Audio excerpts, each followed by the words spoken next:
Hey, everybody. Before we get started, I want to thank my friends at Hatch for producing this episode.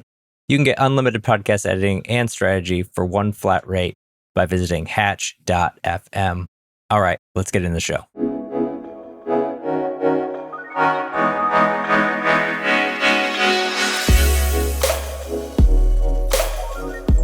Welcome to Distribution First, the show where we flip content marketing on its head and focus on what happens after you hit publish. Each week, I share playbooks, motivations, stories, and strategies to help you repurpose and distribute your content because you deserve to get the most out of everything you create.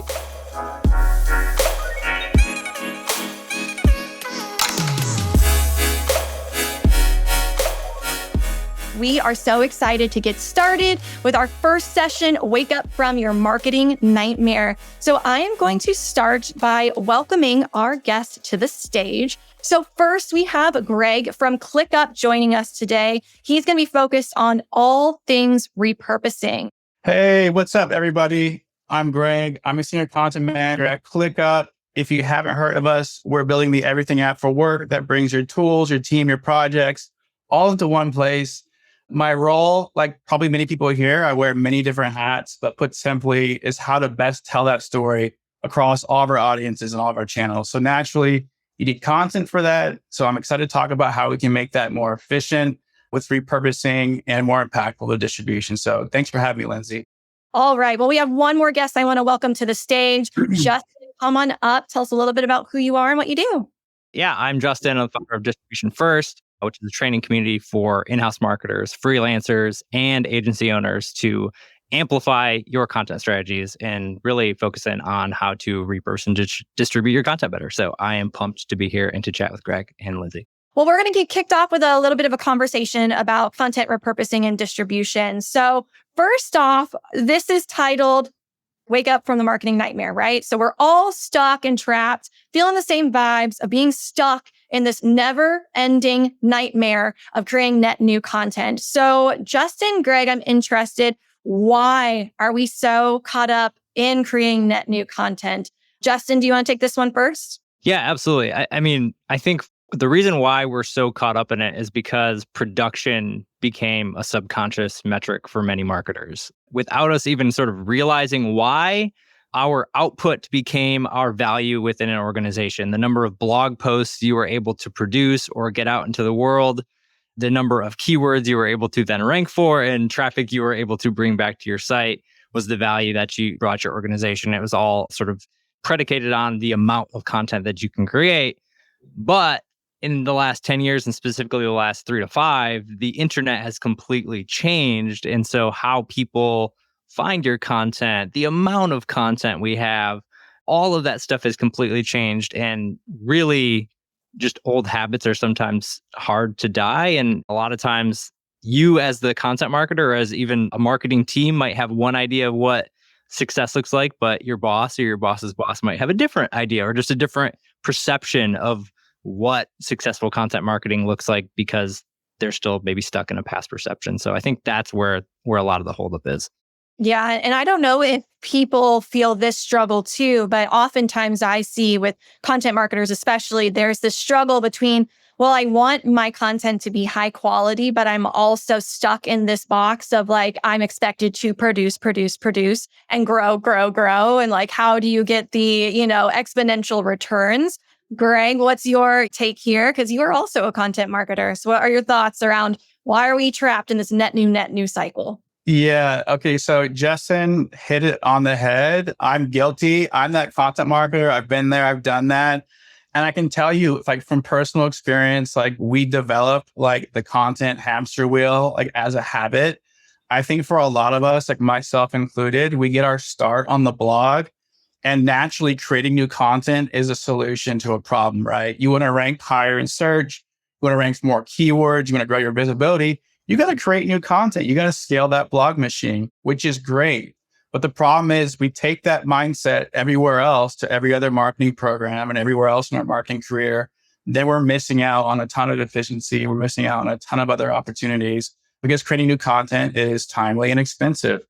There is an old saying, everybody's probably heard, but if the only tool you have is a hammer, then everything starts to look like a nail. And that's so true. If our default approach just to create something new all the time, then we get stuck in that content trap. And I think the other thing too is it's a self-perpetuating cycle, because when we're creating new content, we're chasing the new thing.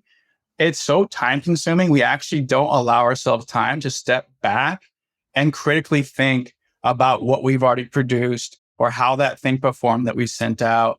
So it is self-perpetuating. And then the last thing I'll say too is I'm guilty of this, but I think as marketers, we have a couple false assumptions. And number one is because we've already created it, everybody's seen it and it's old news. Well, newsflash, most people haven't seen your content and most of your audience hasn't seen your content unless you do what Justin's going to be talking about today, which is slicing it up, distributing it multiple times. Most people didn't see that blog post or that video or that webinar. So it's not old news. Just because you created it doesn't mean everybody's seen it. And also too, one more thing I'll say is creating new content makes us feel busy. It makes us productive. I think a lot of us are creatives at heart. So we enjoy creating new things and chasing the shiny objects. But again, then we're missing out on the great stuff that we've already created, the great stuff that we already have at home. So I think those are a few reasons as well. I totally agree with Justin why we get stuck on the always creating content nightmare. So yeah. I like how you're calling us out, but in a nice introspective way. But I think you're totally right. We just get stuck on, and we've even talked about it as a team at Goldcast and our customers too. You get stuck on this hamster wheel and you're just running and you just exhaust yourself. But you keep thinking oh, I can't, reshare this or repurpose this because we've already shared it once or we've already put it in the newsletter or insert XYZ channel. But I forget where this comes from. But, we all have heard the stat of someone has to see your message 7 to 8 times for it to resonate and stick and be remembered. So we all got to just keep that in the back of our head. So now we're going to talk about the two things we're here to talk about, distribution and repurposing. So Justin, I want to start with you on this one. So what's the argument for investing more in distribution? There's going to be a poll popping up. I would love you all to tell us your thoughts and feelings in this poll. Vote in the poll. It's going to be popping up here shortly about distribution. But Justin, why should we all be thinking about investing more in distribution? I think it's the counter to what Greg just said in so many ways. The reason why Greg can probably say it is in an introspective and in kind of ways because he's lived it and I've lived it too. And we've all sort of been there. We get stuck between a rock and a hard place of wanting to be creative and also wanting to, grow our careers and then also be ambitious, but then rubber meets the road and you're I am so overwhelmed. I don't know what I'm supposed to be doing. And that's honestly a lot of why I started distribution first and started thinking about distribution first and trying to put distribution first because it helps solve some of those issues. One of the big problems is we don't step back to think about where we're going to share or promote or put this content. And so we just think about that core, that blog or that podcast or that webinar. And so the reason why distribution is so important is it helps us think about, okay, 98% of the things we create probably won't rank in Google. If they rank in Google, they're probably not going to rank number 1. So how are people going to see this content that we just spent all this time creating? And a lot of companies and a lot of teams don't even ask themselves that question. But that's the question I had to ask myself when I had a team that I was responsible for to create all this content and do all this stuff. It's well, why? What are we doing? We're spending all this time creating this content that's never going to make an impact. Or, you create it and it gets 30 views and then the rest of its life cycle is just a flat line in Google Analytics, right? So I think for me, it's the reason why it's so important is you're able to maybe create less things, actually create less core things, which will then free you up to think strategically, think creatively, think about how we can not just throw a link up and call it a day, but actually say all right, I want to write an email that talks about this message in the webinar that we had, not just get people to watch the webinar. And so it really just changes the way you think about that content. And I think ultimately it touches on what I talked about earlier, which is the way people consume content is so different. You don't have to fill a blog with, 3 or 4 posts a week because nobody's going to your blog through they're going to X, they're going to LinkedIn, they're going to YouTube. Those are the places they're naturally going to wake up and instantly check their phone and start scrolling. You want to be there when they wake up and click that link, that app link, and start scrolling. They're not thinking like, oh, let me open up Safari and type in goldcast.com/blog. Like, what do they got going on today? It's like, that's not how we function. Wow, dropping a Safari reference there. That was serious. I love that. You're so right, though. And I saw someone recently talking, I don't remember who, but they were talking about how the world has shifted so much that like nobody is going to those direct source channels anymore. And it's all proliferary and it's all those distribution channels. So I think you are so spot on of that. Like we can't just think that they're going to go to our website or go to our blog or go to our, podcast or things like that. They're going to find it through those other channels. And resonating that message over and over and over again is what's going to make people trust your content and what's going to make people finally seek out your content. But now more than ever, it's harder to get that kind of action to go because there's just so much content. We're all inundated with content, but that's another story, another problem. Greg, any thoughts on getting more investments in distribution before I share this poll to see what people are saying? Not a whole lot to add. I mean, I think Justin, you think about how people are consuming information today, it is changing.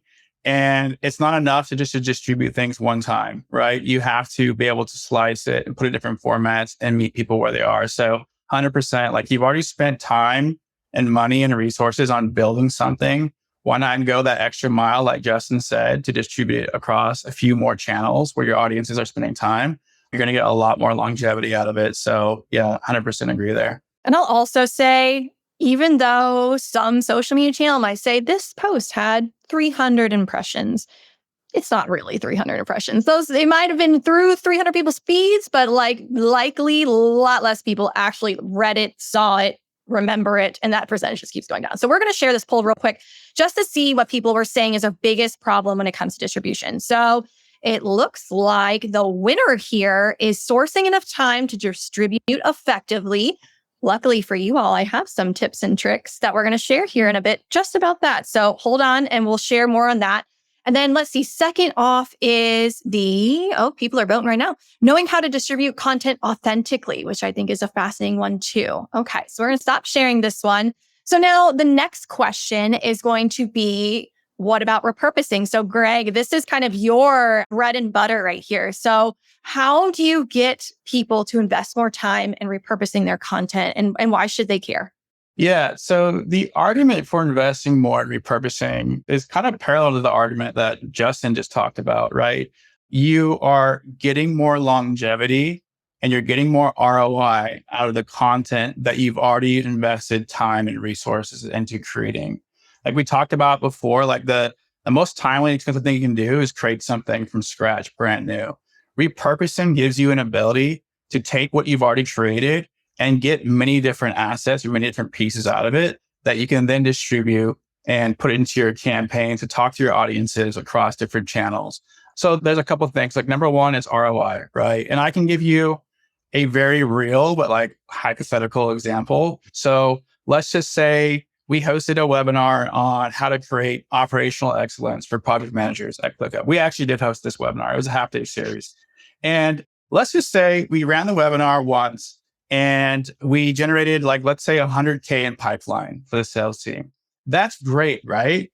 Now, the ultimate story of this is what if we then took that webinar and then we repurposed it into a strategy guide and we distribute that strategy guide and that thing runs evergreen where the webinar event is done. We run that guide and we're able to distribute it evergreen throughout the entire year. And then that guide also produces 100K in pipeline. We've now doubled the ROI from the original investment into that webinar. And I didn't have to go hunt down new creative assets. I didn't have to go find new content. I was able to do all of this basically getting the original creative, getting the original content. Everything was crowdsourced to the speakers of the event. It's just a matter of assembling the Lego blocks and creating that guide. So you're able to get way more ROI, you get more assets out of the original asset, and you also open yourself up to more opportunities to learn how your content is performing, right? So think about this. If you have that same webinar video and you send it out once, you have one point of learning, which is, hey, did people click through and did they download the on demand or did they watch the webinar? If you do what Justin's talking about, which is slicing it up into multiple clips, you're now able to post those or drip those on social And you can find out what parts of the video people are engaging with, right? What sound bites, what talking points. So you're now opening yourself up to being able to capture more learning, which I think is like almost like a ghost KPI. We underlook as marketers or even leadership. It's like, hey, we should also be looking at how many learnings we can capture so we can get better and more efficient and find out what our audience is really responding to. So there's an ROI, longevity, and there's also like a learnings benefit to repurposing content. So yeah. A ghost KPI. Is that what you called it? I love that. Ghost. Spooky. I said spooky. That's going to stick in my head forever now. Thank you for sharing. But yes, and I think too, one thing to consider and think about is the fact that we are all as marketers, I'm assuming most of us are marketers in this room right now and watching right now, are so strapped for resources and time and budget and people and all those things. And the repurposing muscle or workflow is a way to kind of combat that without trying to, ask leadership for more budget or more headcount or more XYZ. Like if you can just take a little bit more time and focus on that repurposing, then you're going to be much more likely to be able to kind of meet those expectations like we started this conversation about of always needing more, always having the next campaign, always the next thing coming. So love those perspectives. So now I want to talk about AI tool, or actually, no, I don't want to go into AI tools yet. I want to talk about how you adapt content from one form into another. And I think something to think about in the repurposing conversations, people don't all learn the same way, right? Some people might like to watch a video. Some people might like to read, someone to listen. So that is another part of the conversation. But when it comes to strategies for adapting one form of content into another, I want to know your all's perspective on how to do this well. And Justin, I want you to go first and kind of give your perspective here. And we're also going to be launching a poll. So audience, please answer that poll. I want to know kind of your thoughts on repurposing and what you're hoping to do, what you want to do. Yeah, absolutely. So for me, when I think about repurposing one thing to the next, again, thinking about distribution first, I'm thinking about where am I sharing this piece of content? What is the channel? And really understanding and knowing that channel before I even think about diving into it. So the context of the channel matters. What somebody is expecting when they open up their email is different than what they're expecting when they open up their feed on X or their LinkedIn. And so understanding that channel itself actually really matters. And even small things with formatting or how to write hooks properly, just different things are going to be different depending on the channel. If you want to do a TikTok strategy, is completely different than a LinkedIn strategy, right? Even though you might be repurposing the same exact clips or similar clips from the same thing. And so I would just advise really understanding the channels and then understanding the two other things I would think about are the messages. So what are both Greg and Lindsay have talked about, what are those consistent messages that you want to get out? So it gives you sort of a filter as you're looking to what to repurpose.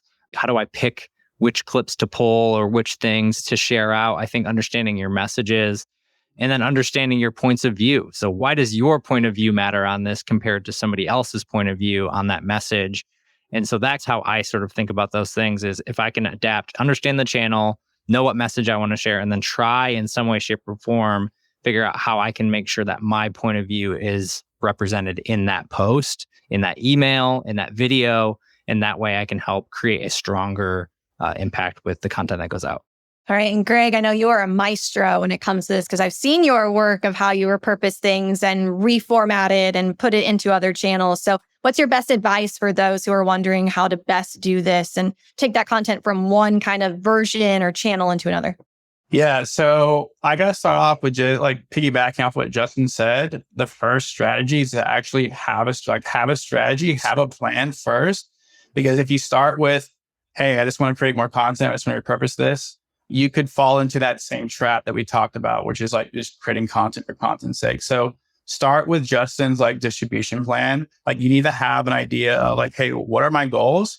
What are my channels that I want to hit my audience on? And what are the best formats that I can do that? Then, and only then, should you actually go into hey, what content do I have in my library that I can reuse?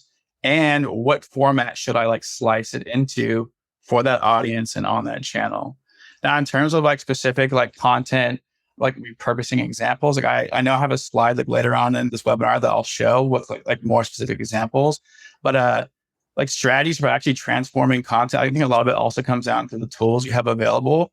The good news is with AI and some really great video tools, wink, wink, Goldcast, you can seriously repurpose any video into almost any type of format, and you can do it in a matter of minutes. I'm not saying you should just like spit out like whatever AI gives you, but just think about even just a few years ago, you would need to like watch a video, take notes, summarize that. And you can actually get a full transcript, a summary, and outline for anything in a matter of minutes now, or really seconds, which is fantastic. So I'll go a little bit more into the tactics once we get to the slides, but yeah, I'll leave it at that for now. Love it. And no, I did not tell him to plug us there, y'all. That was an organic plug from Greg.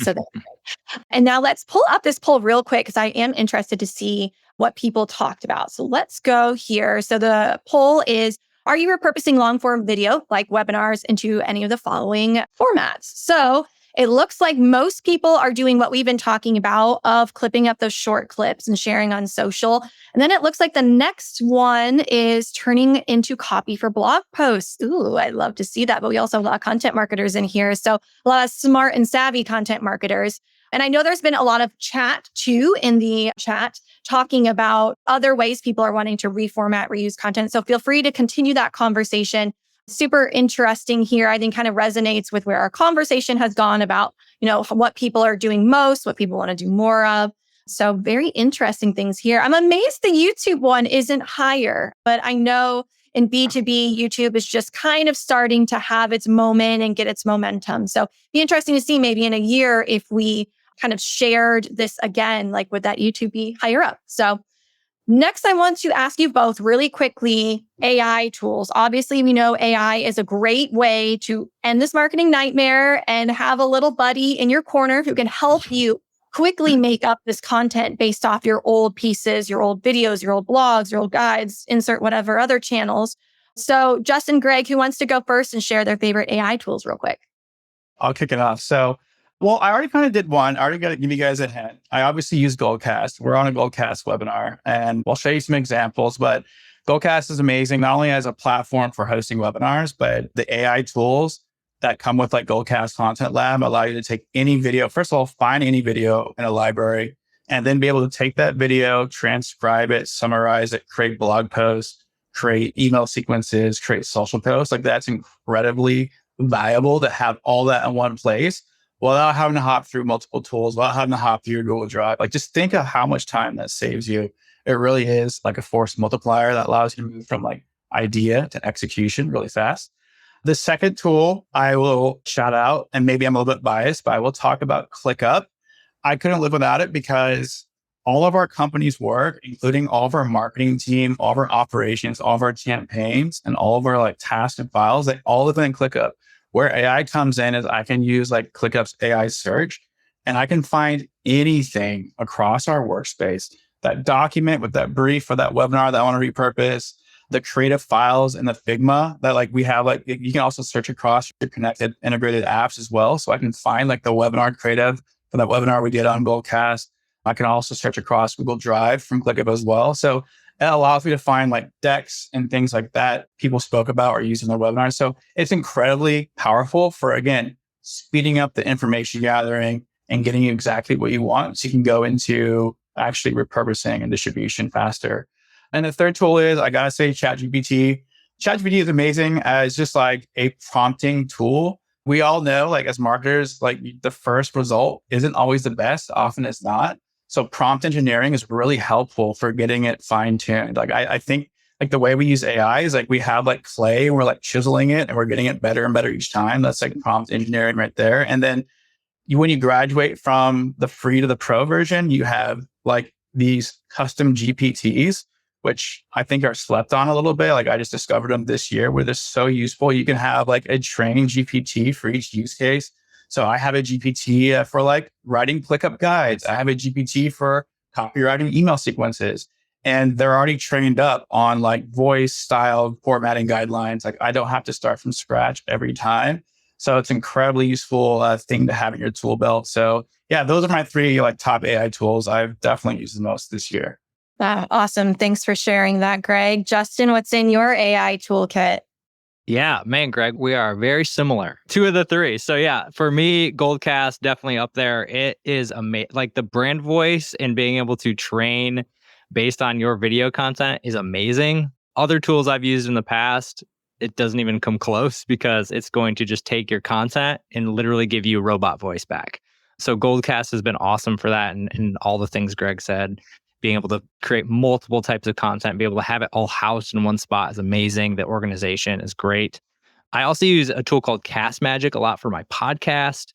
And so that's a tool that allows me to ideate. It's got a chat feature within it, so I can really ideate around things. So if I record a show, I can go in and say, all right, what were the top 3 topics that we discussed and talked about? And it just helps me, okay, now those can maybe become newsletter topics that I write about or social posts that I create content around. So that one I really like. And then ChatGPT obviously is sort of like this broad-based tool that you can use for anything and everything. But I think it really has been amazing. I've used it since its inception, and to think about where it's come and how it now just knows things, probably more things about me than I know about myself, unfortunately. It's just an incredibly powerful tool to be able to prompt. And the better you get at the prompting, the better the results and the faster you can get your work done. So it's been really, really amazing.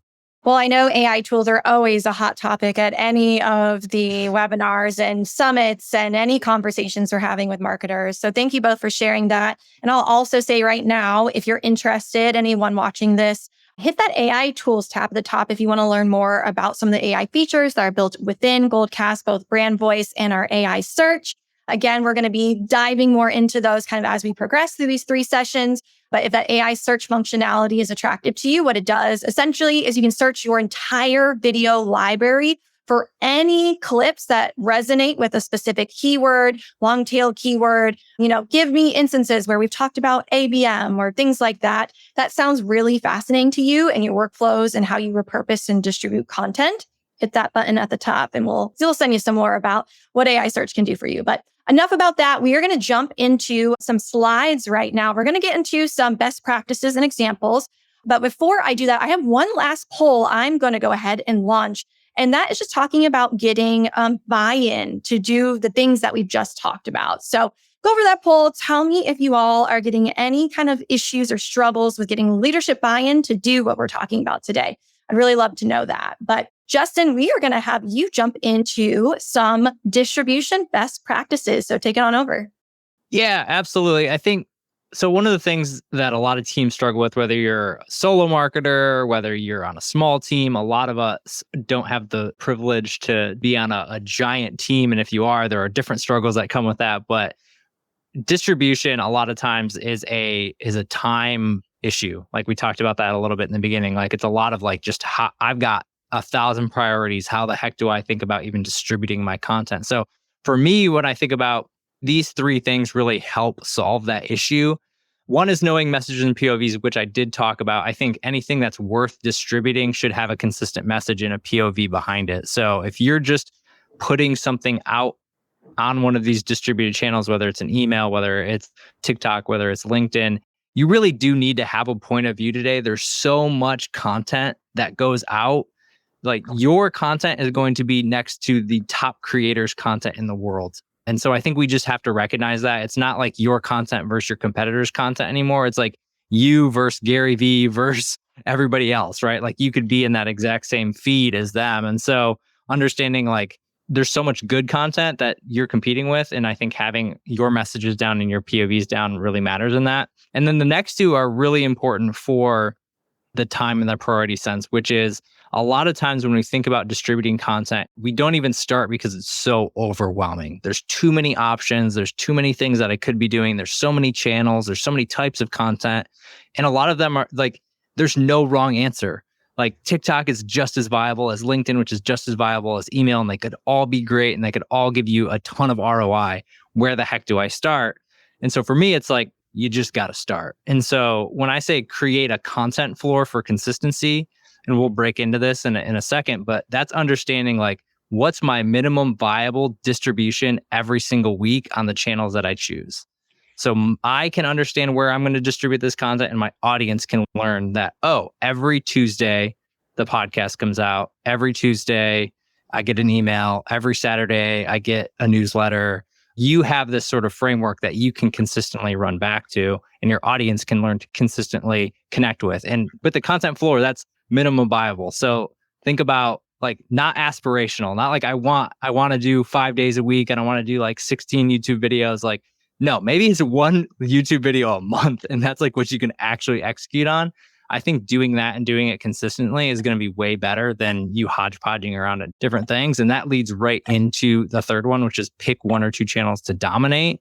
And so rather than like, again, we've got so many channels, so many options that we could do, pick 1 or 2 that you can create a content floor on, can consistently create content for, and then scale up from there, because you'll never scale if you don't get consistent from the beginning. Like there's nothing to scale unless you can do it consistently. So those are my 3 best practices around distribution. And then really when we talk about a distribution floor, this is where I think a lot of this comes in with a very basic distribution workflow here, but it can get your sort of ideas flowing. So this is how one podcast or webinar or video can actually be created and be distributed across multiple things. So this is a very basic example that kind of shows, all right, cool. If I have this podcast and webinar, we're going to also be able to create a summary post out of every single one of those. Oh, each one of those things could also become a newsletter.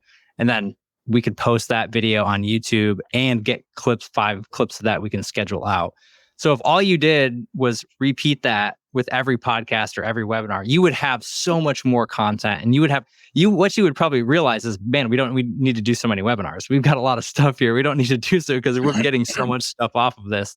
And so like the more that you can create a consistent workflow to understand, like, after we hit publish on this webinar, here's the actions that we have to take afterward. I'm going to get 3 YouTube videos off of this. I'm going to create a newsletter post off of this. I'm going to get 5 clips. And just having that idea of what you're going to do takes a lot of the overwhelm away, to say, versus, all right, we published that. Like, do we do a blog? Do I need to find 10 clips for this? When do I schedule those 10 clips? It's like, no, we're just going to do those things. And so for me, here's a basic example of how I've actually run this playbook. This is when I was at Metadata, and I was a one-man content marketer on a team of 3 marketers. So we were able to do this. We did have some freelance help to do a little bit of this stuff, but for the most part, it was a 3-person team. So it's totally doable. And we didn't even have AI back then. So it's a totally doable thing. So we had a podcast. From that podcast, we wrote a highlights blog post that embedded the podcast episode so we could share that out. We put the main video on YouTube. So if we release the podcast on Tuesdays, we'd put the main video on YouTube. We'd also split that up into core segments that went out on YouTube, say on like Thursday and Saturday. So now we're dripping YouTube 3 times a week. And then we're going to schedule out those clips and put those clips out onto LinkedIn. And we also wrote an email on publish day giving some value and saying, hey, we have this new thing. So every single week when we released a podcast, this was the workflow. And every single week, people were getting hit in their podcast feed, on our blog, on YouTube, on LinkedIn, and in their email. So we're actually hitting 4 or 5 channels every single week and doing that over and over again. So, but having that repeatable process is really what made it able to run and happen. Yeah, I love that. And I love too the fact that you were sprinkling it out over time. I think that's super smart, super helpful how to get this out. And so now to kind of like put the cherry on top of this, Greg is going to talk about repurposing best practices and go through some of his examples too. So Greg, what you got to kind of wrap into this distribution and repurposing combo? Yeah, first of all, I got to say, Justin, I got to steal that. That's an awesome like podcast content waterfall. Just like showing how many pieces of content you get to fill your distribution. Like that is awesome. I need to take a screenshot of that. I'll make this really quick. So I already talked about this, but for repurposing, always start with a plan. Like, yes, you can start with the content if like inspiration strikes, but you really need that distribution plan that outlines the goals, your audience, and the channels. And then that will inform the content that you want to take a look at and potentially repurpose.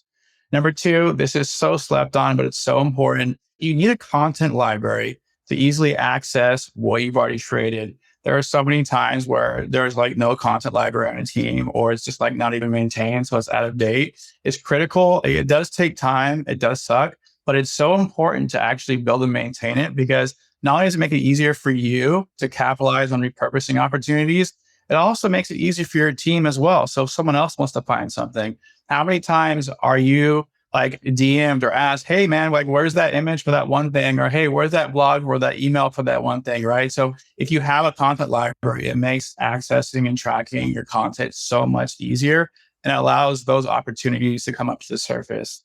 The third thing is develop a workflow. It's easy for us to like do the thing and then forget about it. If you repurpose asset A into asset B, have a workflow for that and actually template that and save it. Just like how Justin was showing like his whole distribution workflow, he must have like an incredibly optimized process for doing that. So think about like the steps it requires to go from A to Z. Think about the stakeholders, like he mentioned, like, hey, we work with a freelancer or two, or like you have people on your team you work with. And the third thing is like, know what tool, like different tools are good for different things. Like find out what tools work for you and your team and for each like workflow and get really good at using them and then save that process. And the last thing I'll say, I kind of have the other like experience. I do work like on a larger company, a larger team. Lean on your team, like talk to them, because the people who like your email marketing managers, your paid media managers, your social media managers, they are living in these channels. They see the data day to day, and they're going to help you better understand like what are the opportunities for repurposing and distribution. And naturally, you should already have like an airtight collaboration with them anyways. If you want distribution to work, you need to be able to like work with them very closely to actually make the magic happen, right? Also work with them on brainstorming like the repurposing opportunities as well, because they can bring new ideas to the table on what performs best on their channels. So talk to your team.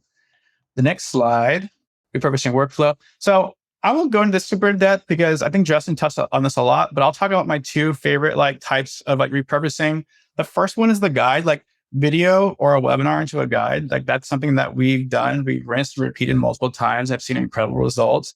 You can take any video and create a written guide out of it, or better yet, you make it a written guide, but then you supplement it with video clips to make it more human, to add that authority and that human touch.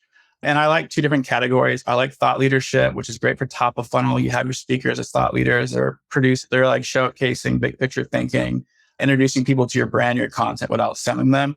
The other are like solutions guides, where it's more practical. It's more like actual like tactical. Here's how you implement something with our product. That's great for like middle, lower funnel action, right?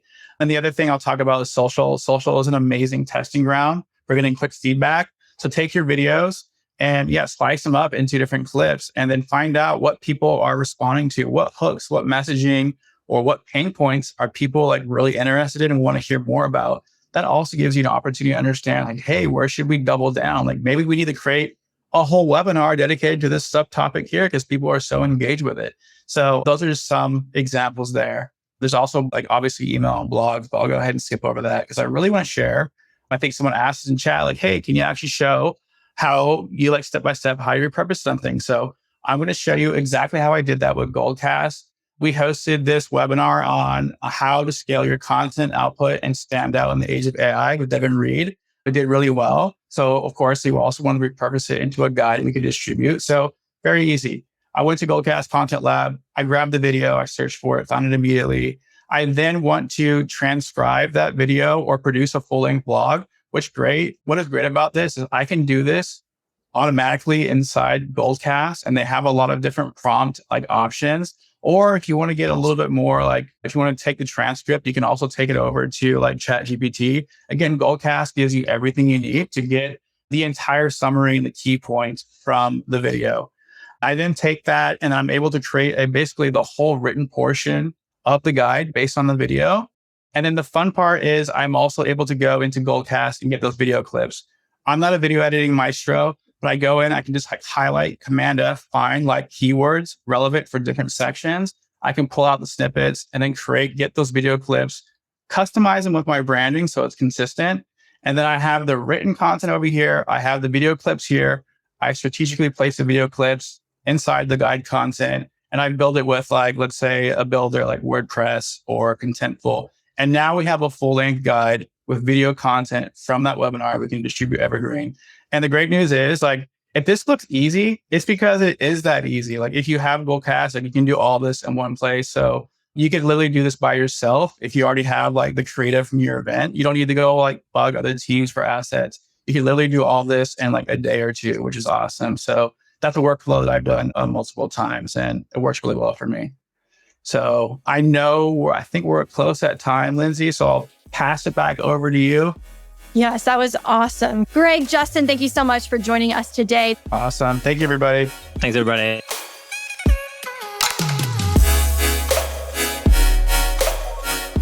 All right, I hope you enjoyed this episode of Distribution First, and thank you for listening all the way through. I appreciate you so much. And I hope you're able to apply what you learned in this episode, one way or another, into your content strategy as well. Speaking of strategy, we have a lot of things going on this year that are going to help you build your brand, 10x your content, and transform the way you do content marketing. Make sure to subscribe to the show and sign up for my newsletter at justinsimon.co so you don't miss a thing.